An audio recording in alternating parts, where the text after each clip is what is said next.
तो चलो अब ये टॉपिक स्टार्ट करते हैं। तुम्हारा आज का टॉपिक है स्लम सेल। तो सबसे पहले हम समझेंगे कि एक्चुअल में ये कॉन्सेप्ट कहता क्या है। तो देखो इसके लिए आप एक एग्जांपल लो। मानो मैं एक पर्सन हूँ, ठीक है, और सर मेरी एक फैक्ट्री है, ठीक है, मेरी एक बिजनेस यूनिट है। अब जब मेरी एक फैक्ट्री है, मेरी एक बिजनेस है, उसमें सब जब मैं बिजनेस रन करता हूँ तो मेरे कुछ एसेट भी होंगे, मेरे कुछ लाइबिलिटीज भी होंगी, ठीक है। अब मानो मैंने एज अ होल किसी पर्सन को पूरा अपना बिजनेस ही बेच दिया। सर मैंने पूरा बिजनेस ही बेच दिया। अब जब मैंने बिजनेस बेच दिया, पूरी फैक्ट्री बेच दी, मतलब उसके एसेट भी बेच दिए और उसके लाइबिलिटीज भी बेच दी एज अ होल। मैंने यूनिट बेच दी एज अ होल, एक लमसम कंसिडरेशन के। फॉर एग्जाम्पल मैंने बंदे से कहा यार तू मुझे 10 CR दे और ये पूरी फैक्ट्री अब तेरी, बस जो ऑनर की कुर्सी है वहां से मैं हट जाऊंगा और तू आके बैठ जा, पूरा बिजनेस तेरा। इससे जो एसेट है वो भी तेरे और जो लाइबिलिटीज है बिजनेस की वो भी तेरी। मैंने ये बेच दिया एज अ होल एक लमसम कंसिडरेशन के लिए। अब सर यहाँ पे मुद्दा ये आता है कि जब हमने एसेट करे, हमने एसेट ट्रांसफर करे, और कैपिटल गेन में हम पढ़ते हैं कि जब भी हम एसेट ट्रांसफर करते हैं, कैपिटल एसेट ट्रांसफर करते हैं, तो उस वक्त हमारी इनकम आती है कैपिटल गेन के अंडर। तो यह सबसे बड़ी दिक्कत ये आई कि मैंने तो एसेट पूरा बिजनेस एज अ होल बेचा है, तो यहाँ पे मैं कैपिटल गेन की कैलकुलेशन कैसे करूं? क्योंकि नॉर्मली हम कैपिटल गेन कैसे निकालते हैं? सर जो हम एसेट बेचते हैं उसके हम लेते हैं सेल्स कंसिडरेशन, कितने में बेचा, उसमें से माइनस करते हैं कॉस्ट ऑफ एक्विजिशन, और इसके बाद हमें हमारा कैपिटल गेन मिल जाता है। पर सर हम पूरे बिजनेस की कॉस्ट ऑफ एक्विजिशन कैसे निकालें? यहाँ पे ये मुद्दा आता है कि हमने जो पूरा बिजनेस यूनिट बेची है, कि हम एज अ होल जो हमने बेची लमसम कंसिडरेशन के लिए, उसमें हम कैपिटल गेन कैसे निकालें? समझे? हाँ, तो बस इसी प्रॉब्लम का सोल्यूशन देता है हमारा टॉपिक स्लम सेल। अब सर स्लम सेल के अंदर हम करेंगे क्या? बेसिकली स्लम सेल हमें बताएगा कि जब आप business unit as a whole बेचते हो तो आप उस पूरी बिजनेस यूनिट बेचने पे आपने capital gain as a whole कितना कमाया, यही कैलकुलेशन करना आप सीखेंगे स्लम सेल के अंदर, ठीक है। अब सर अब हमें पता है सर जब भी हम कैपिटल गेन निकालते हैं तो हम कैसे हमारा फ्लो रहता है। सबसे पहले हम लेते हैं सेल्स कंसिडरेशन, उसमें से माइनस करते हैं ट्रांसफर एक्सपेंसेस, ठीक है, और फिर हमें मिलता है नेट कंसिडरेशन। उसके बाद हम उसमें से माइनस करते हैं कॉस्ट ऑफ एक्विजिशन और हमें मिल जाता है कैपिटल गेन। कि जब भी हम नॉर्मल कैपिटल गेन निकालते हैं तो हम ऐसे करके चलते हैं। अब भी हमें फ्लो यही रखना है, ठीक है। अब सर सबसे पहला मुद्दा आएगा कि सब सेल्स कंसिडरेशन क्या लें। जो हमने business unit as a whole बेचा है, मैंने एसिड बेची, लाइबिलिटीज बेची, उसमें सेल्स कंसिडरेशन क्या लूं? तो देखो वैसे मैं आपको बताऊं, इसके लिए इनकम टैक्स एक्ट कहते हैं कि उसने कुछ रूल्स दिए होते हैं और उस रूल के अकॉर्डिंग हमें फेयर वैल्यू निकालनी होती है, और वही हमारी सेल्स कंसिडरेशन बन के चलती है जो हम फेयर वैल्यू निकालते हैं, ठीक है। अब सर मैं आपको बताऊं कि ये जो फेयर वैल्यू कैसे निकालते हैं, ये बेसिकली कॉन्सेप्ट कवर है सीए फाइनल में। सीए इंटर में आपको ये चीज गिवन होती है, तो आपको वहां चिंता करने की जरूरत नहीं है। तो आपको नॉर्मली एग्जाम के अंदर ये चीज गिवन होगी कि जो हमने बिजनेस यूनिट बेची इसकी फेयर वैल्यू क्या है, और वही आप बना लोगे सेल्स कंसिडरेशन। तो इंटर लेवल पे आपको ये कैसे निकालते हैं ये सोचने की जरूरत नहीं है। सर इसके बाद माइनस करेंगे ट्रांसफर एक्सपेंसेस जो हमें ऑलरेडी गिवन होते हैं, इसके बाद निकाल लोगे net consideration.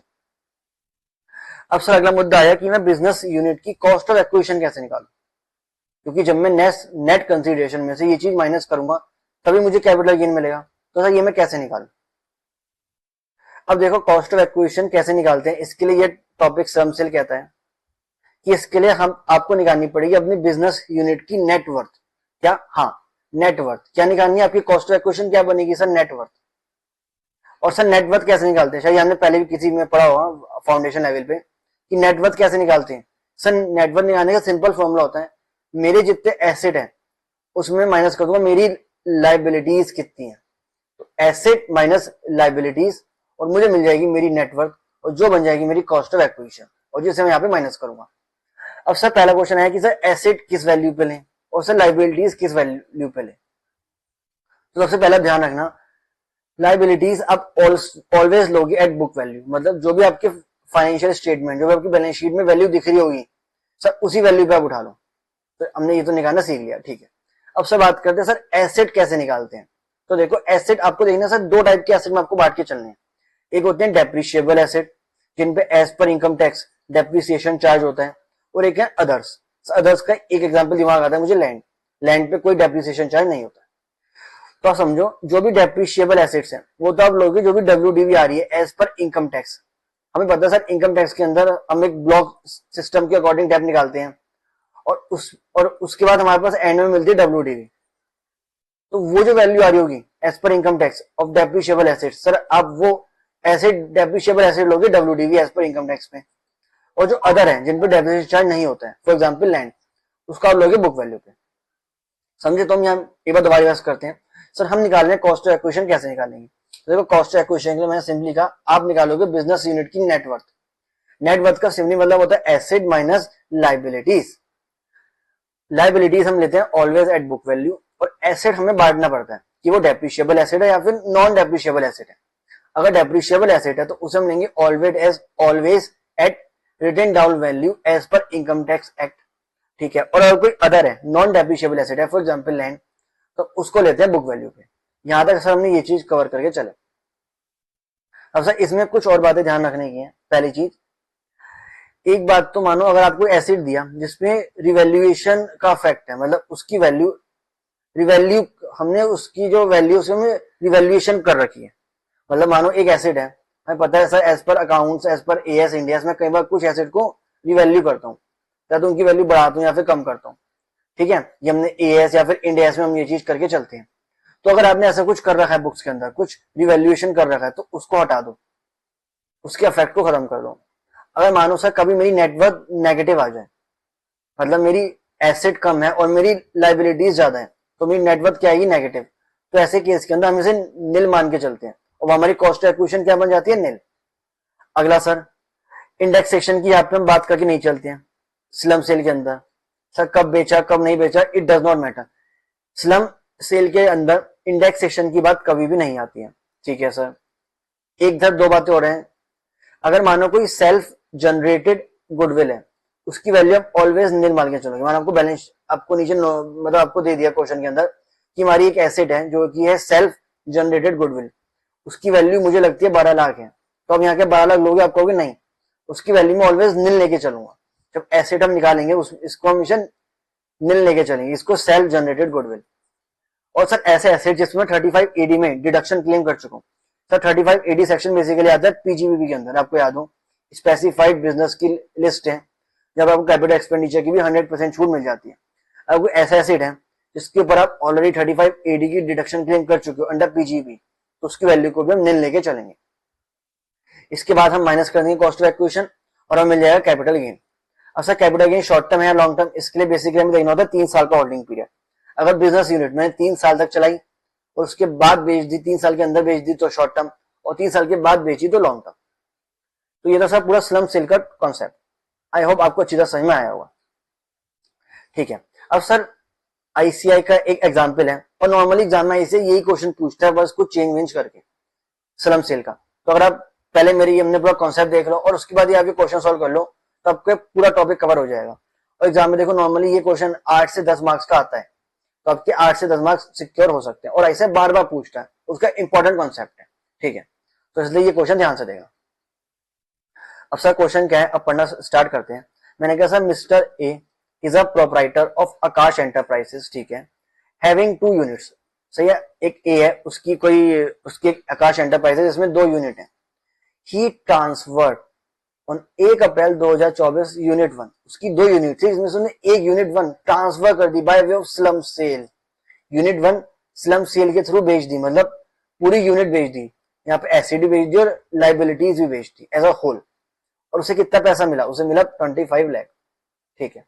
The fair market value of capital asset of unit 1 is 30 lakh. देखा, तो मैंने कहा था जब भी हम क्वेश्चन सॉल्व करेंगे आपको फेयर वैल्यू गिवन होगी, और सर यही फेयर वैल्यू क्या बनेगी? मेरी सेल्स कंसीडरेशन। तो मुझे सेल्स कंसीडरेशन तो यहाँ पे मिल गई।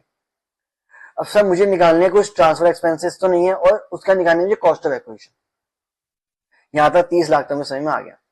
फिर मैंने कहा sir unit 1 was started in the year 2005-6, तो 5-6 में ली थी और अभी और 24-25 में ट्रांसफर करी, तो 3 साल से ज्यादा ही हो गई, मतलब इस पे लॉन्ग टर्म कैपिटल गेन आने वाला है, ठीक है। और sir the expenses incurred for this transfer, और ये आ गया ट्रांसफर एक्सपेंसेस, तो मुझे सेल्स कंसीडरेशन दे दी और ट्रांसफर एक्सपेंसेस दे दी, ठीक है। सर इसके बाद मुझे दोनों यूनिट की बैलेंस शीट दे दी, यूनिट 1 यूनिट 2 टोटल। सर मैं ट्रांसफर कर रहा हूँ यूनिट 1, तो मेरा फोकस यहीं पे रहेगा, ठीक है।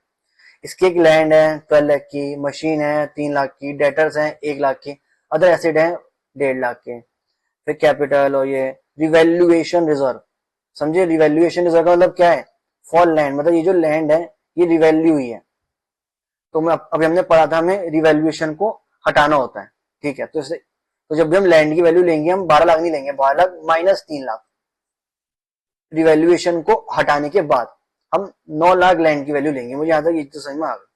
इसके अलावा सब बैंक लोन गिवन है, तो 70% है यूनिट वन के, तो ये 2 लाख दिख रहा है, इसका 70% ही यूनिट वन का है, ठीक है। और मेरे कुछ पेबल्स हैं 1.5 लाख के, जिसमें 25% है यूनिट वन का, तो उसका 25% निकालोगे वो यूनिट वन का है। तो यहाँ तक मुझे समझ में आ गया, एसिड दी और ये कुछ मुझे लाइबिलिटीज थी। अब नीचे कुछ बातें हो रही हैं, देखते हैं क्या क्या मैंने।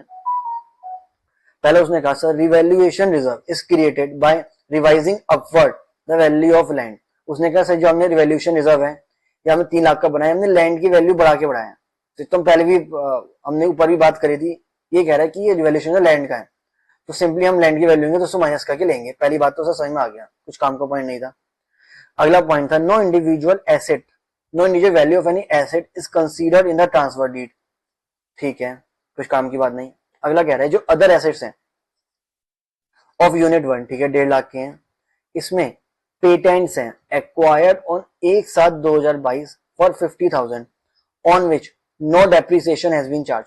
सर आपको पता हो पेटेंट क्या है, इंटेंजिबल एसेट, और इंटेंजिबल एसेट नॉर्मली हम डेप चार्ज होता है 25%, मतलब पेटेंट एक डेप्रिशिएबल एसेट है। ऊपर मैंने पढ़ा था जो भी डेप्रिशिएबल एसेट है वो मैं लेता हूँ WDV पे, और ये तो सर 50,000 कॉस्ट पे, इस पर डेप तो चार्ज हुआ ही नहीं। मानो इसमें 1.5 लाख कह रहा है, 1.5 लाख है, इसमें 50,000 एक ऐसा पेटेंट किए हुए हैं जिसमें डेप चार्ज नहीं हुआ है, और मुझे पता है कि जो भी डेप्रिशिएबल एसेट होते हैं वो मैं WDV पे लेता हूँ, मतलब डेप चार्ज करने के बाद। तो मुझे इस 1.5 लाख को बांटना पड़ेगा, पहले तो 1 लाख और 50,000, और फिर इस 50,000 पे डेप चार्ज करना पड़ेगा, और उसके बाद वो जो वैल्यू आएगी WDV की जिस दिन मैं ट्रांसफर करूँ 1/4/24 की, उस वैल्यू को मैं लूंगा अपनी कैलकुलेशन में, समझे। ओके, बाकी हमने कहा जो वैल्यू ऑफ मशीन है वो WDV दिखा रही है, क्योंकि सब मशीन भी डेप्रिशिएबल एसेट होता है। और क्या जो 3 लाख है ये ऑलरेडी WDV है एज पर इनकम टैक्स, तो हम ये सेम वैल्यू ले लेंगे। इसके अलावा हमने कहा आपको कैपिटल गेन निकालना है, तो यहाँ तक समझ में आ गया सब। ओके, अब सर जब मैं कैपिटल गेन निकालूंगा सर सबसे पहले मैं लेता हूँ सेल्स कंसिडरेशन, वो होती है FM फेयर मार्केट वैल्यू, जो कि 30 लाख रुपए गिवन है, हमने ऊपर पढ़ा। फिर सर माइनस करते हैं ट्रांसफर एक्सपेंसेस 28,000 ये भी गिवन है, तो नेट कंसिडरेशन मेरी आ गई, ठीक है। सर देखो 30 लाख यहाँ गिवन था और 28 यहाँ गिवन था, ठीक है। अब सर इसके अंदर माइनस करता हूँ कॉस्ट ऑफ एक्विजिशन, अब वो कैसे निकालें, इसके लिए हम बनाएंगे सर एक वर्किंग नोट, ठीक है। सर कॉस्ट ऑफ एक्विजिशन कैसे हम क्या निकालते हैं सर, नेटवर्थ। नेटवर्थ का सिंपली मतलब होता है एसेट माइनस लाइबिलिटीज। तो पहले हम निकालेंगे एसेट की वैल्यू, उसमें से माइनस करेंगे लाइबिलिटीज, और हमें मिल जाएगी नेटवर्थ, जो बनेगी हमारी कॉस्ट ऑफ एक्विजिशन। अब सर एसेट मुझे पता है सर जो तो अब एसेट मुझे पता है सर जो डेप्रिशिएबल एसेट होते हैं वो होते हैं WDV पे एज पर इनकम टैक्स, और जो अदर होते हैं वो होते हैं बुक्स वैल्यू पे। सबसे पहले सर हमें एसेट को बांटना पड़ेगा कि कौन से डेप्रिशिएबल है कौन से नॉन डेप्रिशिएबल है। सर लैंड नॉन डेप्रिशिएबल है, मशीन डेप्रिशिएबल है, डेटर्स नॉन डेप्रिशिएबल है। अदर एसेट के अंदर सर जो 50,000 है वो तो डेप्रिशिएबल है पेटेंट वाला, और बाकी 1 लाख नॉन डेप्रिशिएबल है। सबसे पहले मैं लिखता हूँ नॉन डेप्रिशिएबल एसेट। सबसे पहले मैंने लिखा सर लैंड, अब लैंड दिखा था 12 लाख पे, बट 3 लाख उसका रिवैल्यूएशन था, हमने पढ़ा था ऊपर, तो माइनस करा तो आ गया 3 लाख। इसके अलावा डेटर्स बचे 1 lakh, as per book value ले लिए, ठीक है। सब तो लैंड आ गई, डेटर्स आ गए 1 लाख के। अब अदर के अंदर सब 50,000 तो पेटेंट है, वो तो डेप्रिशिएबल है, जो उसके अलावा 1 लाख बचा वो नॉन डेप्रिशिएबल है, तो वो भी आएगा। तो सर लैंड आ गई, डेटर्स आ गए और अदर आ गए 1 लाख की, तो आप क्या गए अदर्स नॉन डेप्रिशिएबल एसेट जो है एज पर बुक वैल्यू, ठीक है। अब सर डेप्रिशिएबल एसेट कौन सा, एक तो मशीन है, पर उसमें मशीन में का जो 3 लाख दिख रहा है ये WDV as per income tax act, तो उसने यहाँ पे कहा था ना ये वाली line, the value of machine represent the WDV, तो मतलब यही 3 लाख WDV है, तो मशीन को तो हम 3 लाख पे ले लेंगे। अब बचा पेटेंट, सब पेटेंट में उसने कहा था कि 1.5 लाख के अंदर 50,000 पेटेंट के हैं, और ये कॉस्ट है, मतलब इस पर भी डेप्थ चार्ज नहीं हुआ है, समझे। और मुझे पता है मैं कैलकुलेशन में लेता हूँ एज पर कौन सी वैल्यू लेता हूँ डेप्रिशिएबल एसेट की सर WDV, मतलब डेप्थ चार्ज करने के बाद। तो मैं इस 50,000 जो वैल्यू इसमें पहले मुझे डेप्थ चार्ज करना पड़ेगा। देखो हमने एसेट लिए हैं 22-23 के अंदर, तो एक तो 22-23 का सर डेप्थ चार्ज होगा, फिर 23-24 का डेप्थ चार्ज होगा और उसका मुझे वैल्यू मिलेगी 1/4/2024 की, और मैं ट्रांसफर कब करा 1/4/2024 को, तो मुझे यहाँ तक की वैल्यू पे आना पड़ेगा और इसके लिए मुझे 2 साल का डेप माइनस करना पड़ेगा। अब हमने पढ़ा सर पेटेंट एक इंटेंजिबल एसेट है, तो उस पर कितना डेप चार्ज होता है सर 25%। तो सबसे पहले मैं लूंगा सर, कैसे निकालूंगा 50,000 फिर 25% डेप निकाला, आ गया 12,500। अब फिर 50,000 में से 12,500 माइनस करा, फिर जो वैल्यू आएगी उस पर दोबारा 25% लगाया, ये मैंने चार्ज करा 22-23 का डेप, ये मैंने चार्ज करा फिर 23-24 का डेप, और उसके बाद मुझे वैल्यू आ गई 1/4/2024 की WDV। ठीक है, ओके। अब सर मैंने पहले डेप्रिशिएबल एसिड ले लिए, फिर नॉन डेप्रिशिएबल एसिड ले लिए, दोनों को ऐड कर दिया, आ गए एसिड। अब इसमें से माइनस करनी है लाइबिलिटीज। अब सर कौन कौन सी लाइबिलिटीज है, देखो रिवैल्यूएशन रिजर्व तो कोई लाइबिलिटी नहीं था, वो तो मैंने इसमें से माइनस करके दिखा दिया, लैंड में से माइनस होता है, ठीक है, ये छोड़ो। अब सर बैंक लोन 2 लाख के हैं बट सिर्फ 70% ही यूनिट 1 के हैं, तो 2 लाख का 70%, तो 2 लाख का 70% 1,40,000, ठीक है। इसके अलावा पेबल्स कितने हैं सर 1.5 लाख के, बट सिर्फ 25% ही यूनिट 1 के हैं, तो इसलिए 1.5 लाख का 25% निकाला, ये आ गया। ये भाई अब हमने ऊपर निकाल लिया एसेट, इसमें से हम लाइबिलिटीज माइनस कर देंगे, ये मिल जाएगी हमें नेटवर्थ, और ये बनेगी हमारी कॉस्ट ऑफ एक्विजिशन। तो मैंने एरो बना के दिखाया, ये आ गई यहाँ पे उठ के, ये बनेगी हमारी कॉस्ट ऑफ एक्विजिशन, ठीक है। ये माइनस करा और ये आ गया हमारा कैपिटल गेन, और क्या आएगा sir long term capital gain, 3 साल से ज्यादा का था, क्योंकि यूनिट चालू कब करी थी 5-6 में और बेची कब 24-25 में, तो 3 साल से ज्यादा हो गया, तो ये आ जाएगा लॉन्ग टर्म कैपिटल गेन। तो सर इस तरह हमने स्लम सेल का एक क्वेश्चन पूरा सॉल्व करा। तो सर इस वीडियो के अंदर एक तो हमने स्लम सेल का पूरा कॉन्सेप्ट कवर करा, ये कहता क्या, पूरा इसका मीनिंग समझा, और साथ में क्वेश्चन भी सॉल्व कर लिया, ताकि आपका टॉपिक पूरी तरह कवर हो जाए। एंड आई होप आपको मजा आएगा, और मेरा टेलीग्राम व्हाट्सएप ज्वाइन करना, एंड जो भी अपना फीडबैक हो कमेंट्स में जरूर देना, लाइक करना ताकि मुझे मोटिवेशन मिले और अच्छा कंटेंट बनाने के लिए। And thanks for watching.